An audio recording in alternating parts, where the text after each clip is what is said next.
कालकोठरी की त्रासदी, एक भयावह रात। 20 जून 1756 की रात इतिहास के पन्नों में एक काले धब्बे के रूप में दर्ज है। कलकत्ता, जो कभी समृद्धि का प्रतीक था, उस रात एक भयानक त्रासदी का गवाह बना। नवाब सिराज उद दौला की सेना ने फोर्ट विलियम पर कब्जा कर लिया था। इस किले को ब्रिटिश ईस्ट इंडिया कंपनी ने बंगाल में अपने व्यापारिक कार्यों के लिए बनाया था। किले पर कब्जा करने के बाद नवाब के सैनिकों ने लगभग 146 ब्रिटिश और भारतीय कैदियों को एक छोटे से कमरे में बंद कर दिया। यह कमरा, जिसे बाद में ब्लैक होल के नाम से जाना गया, मात्र 14 फीट चौड़ा और 18 फीट लंबा था। गर्मी की भयावह रात, सीमित जगह और हवा की कमी ने उस कमरे को मौत के कुएं में बदल दिया। कैदियों ने पानी के लिए चीखें मारी, दया की भीख मांगी, लेकिन उनकी आवाजें दीवारों में ही दब कर रह गईं। जब अगली सुबह कमरे के दरवाजे खोले गए तो दृश्य दिल दहला देने वाला था। लाशों का ढेर बना हुआ था और सिर्फ कुछ ही लोग जिंदा बचे थे।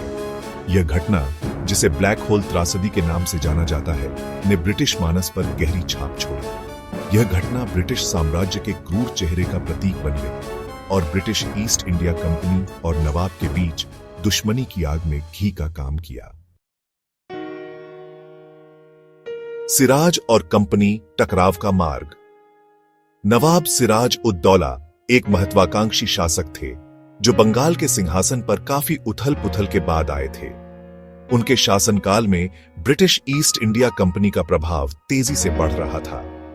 कंपनी शुरुआत में एक व्यापारिक संगठन के रूप में आई थी, लेकिन धीरे धीरे उसने अपनी सैन्य शक्ति का इस्तेमाल करके राजनीतिक हस्तक्षेप शुरू कर दिया था।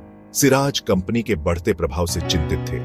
वह कंपनी द्वारा किलेबंदी मजबूत करने, व्यापारिक छूटों का दुरुपयोग करने और उनके विरोधियों को शरण देने से नाराज थे। उन्होंने कंपनी को चेतावनी दी कि वे अपनी गतिविधियों पर लगाम लगाएं, लेकिन कंपनी ने उनकी चेतावनियों को अनसुना कर दिया। नतीजतन दोनों शक्तियों के बीच तनाव बढ़ता गया, जिसका अंतिम परिणाम ब्लैक होल त्रासदी के रूप में सामने आया। होलवेल की कहानी और इतिहास के पन्ने। ब्लैक होल त्रासदी का सबसे प्रमाणिक वृत्तांत जॉन जेफानिया होलवेल द्वारा लिखा गया है, जो इस त्रासदी के बाद जिंदा बचे थे। होलवेल कंपनी के एक अधिकारी थे और उन्होंने A Genuine Narrative of the Deplorable Death of the English Gentleman and Others Who Were Suffocated in the Black Hole नामक एक किताब में अपने अनुभवों का वर्णन किया है।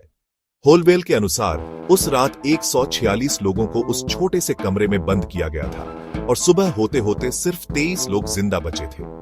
हालांकि इतिहासकारों ने होलवेल के दावों पर सवाल उठाए हैं।